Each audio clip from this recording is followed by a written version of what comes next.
رحمۃ اللہ تعالی وبرکاتہ۔ محترم حاضرین کرام، جیسا کہ آپ لوگوں کو معلوم ہوگا کہ ترکی، ملک شام اور سیریا جیسے شہروں میں اللہ تبارک و تعالیٰ کا عذاب نازل ہوا۔ حضرات، میں آپ کو بتا دوں، صرف 40 سیکنڈ کے اندر لاکھوں لوگ بے گھر ہو گئے، لاکھوں لوگ اس دنیا سے رخصت ہو گئے، لاکھوں لوگ زخمی ہو گئے، آج ہاسپٹل کے اندر ایڈمٹ ہیں۔ حضرات، فقط 40 سیکنڈ کے اندر 40 سیکنڈ سے پہلے جو لوگ خوشحال تھے، خوشی کی زندگی گزار رہے تھے، اس کی زندگی ماتم میں تبدیل ہو گئی۔ جو لوگ گھر والے تھے، جن کے پاس اپنے مکانات تھے، آج وہ بے گھر ہو گئے ہیں۔ جو لوگ زکوٰۃ عطا کرتے تھے، اللہ نے ان کو دولت عطا کی تھی، آج وہ دن آ گیا ہے کہ ان لوگوں کو زکوٰۃ لینے کی ضرورت پڑ گئی ہے۔ حضرات، رب نے قرآن میں ارشاد فرمایا، اذا زلزلت الارض زلزالها، جب زمین بھوچال سے ہلا دی جائے گی، واخرجت الارض اثقالها، اور وہ اپنے اندر کے بوجھ کو باہر نکال دے گی، وقال الانسان ما لها، اور انسان کہے گا اس کو کیا ہوا ہے، یومئذ تحدث اخبارها، اس روز وہ اپنے حالات بیان کر دے گی، بأن ربک اوحی لها، کیونکہ تمہارے رب کا اس کو حکم ہوگا، یومئذ یصدر الناس اشتاتا لیروا اعمالهم، اس روز لوگ گروہ بن کر جمع ہوں گے، اس لیے کہ ان کو ان کے اعمال دکھا دیے جائیں۔ فمن یعمل مثقال ذرۃ خیرا یرہ، اور جس نے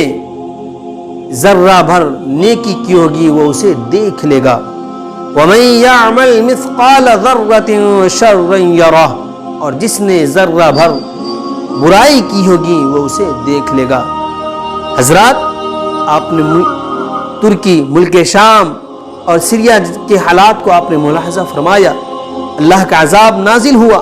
تمام لوگ تباہ و برباد ہو گئے،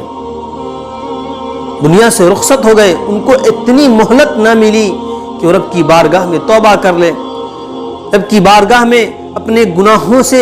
معافی مانگ لیں، ان کو اتنی مہلت نہ ملی۔ حضرات، آج ہماری زندگی باقی ہے، آج ہماری سانسیں چل رہی ہے، یہ اللہ کا کرم ہے، کہیں ایسا نہ ہو کہ اللہ کا عذاب ہم پہ نازل ہو جائے، ہمیں پھر اتنا وقت نہ ملے، اتنی مہلت نہ ملے کہ ہم رب کی بارگاہ میں اپنے گناہوں سے توبہ کر لیں۔ ابھی توبہ کا دروازہ کھلا ہوا ہے۔ رب نے قرآن میں ارشاد فرمایا، یا ایھا الذین آمنوا توبوا الی اللہ توبۃ نصوحا، رب کی بارگاہ میں صدق دل سے توبہ کر لو، اللہ تبارک و تعالیٰ تمہارے توبہ کو قبول فرما لے گا۔ رب نے قرآن میں ارشاد فرمایا، یا ایھا الانسان ما غرک بربک الکریم، اے میرے غافل بندو، اپنے رب کی طرف لوٹاؤ، تمہارا رب بڑا کریم ہے، تمہارے گناہوں کو معاف فرما دے گا۔ حضرات، جس دولت کو کمانے کے لیے ہم زندگی گزار رہے ہیں، جس دولت کو جمع کرنے کے لیے ہم زندگی گزار رہے ہیں، نہ جانے کب اللہ کا عذاب نازل ہو جائے اور ہم اس دنیا سے رخصت ہو جائیں، ہماری تمام دولت تباہ و برباد ہو جائے۔ اس لیے حضرات، ہم اللہ کا شکریہ ادا کریں اور اللہ کی عبادت میں اپنی زندگی کو مصروف کریں، کہیں ایسا نہ ہو کہ اللہ کا عذاب نازل ہو جائے اور ہم تباہ و برباد ہو جائیں۔ حضرات محترم، آپ نے ترکی، ملک شام اور سیریا جیسے شہروں کا حالات آپ دیکھ رہے ہیں، آپ کی نگاہوں کے سامنے ہیں، اللہ کا عذاب نازل ہوا، تمام لوگ تباہ و برباد ہو گئے۔ حضرات، اس لیے ہمیں اور آپ کو چاہیے کہ اللہ نے ہمیں جتنی نعمت عطا کی ہے ہم اس کا شکریہ ادا کریں اور اپنی زندگی کو اللہ کی عبادت میں گزاریں، اللہ کی عبادت میں ہم اپنی زندگی کو مصروف کر دیں۔ حضرات، اللہ تبارک و تعالی اپنے عذاب سے تمام مسلمانوں کو محفوظ رکھے۔